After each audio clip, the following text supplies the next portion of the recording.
A Feira Medieval de Noia pode presumir de ser unha das máis lonxevas e multitudinarias de Galicia, e por iso que a vila case quedou pequena para coller o gran número de visitantes que durante toda a fin de semana quixeron participar da festa.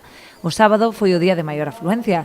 Dende primeira hora da mañá o mercado de postos de artesanía con animación de rúa rexistrou gran ambiente. O certo é que coincideu moi bo tempo, aínda que a previsión meteorolóxica non era favorable inicialmente, aguantou moi ben todo o día. Está claro que hai unha afluencia masiva, incluso eu creo que esta situación de ser así un día fresco favorece a feira.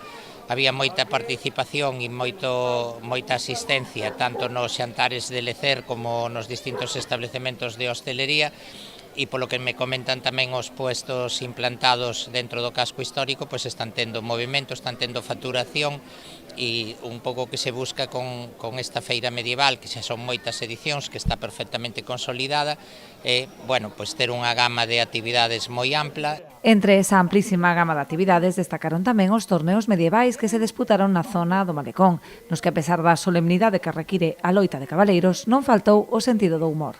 Bueno, ao final ganou o caballero destas terras, don Pedro.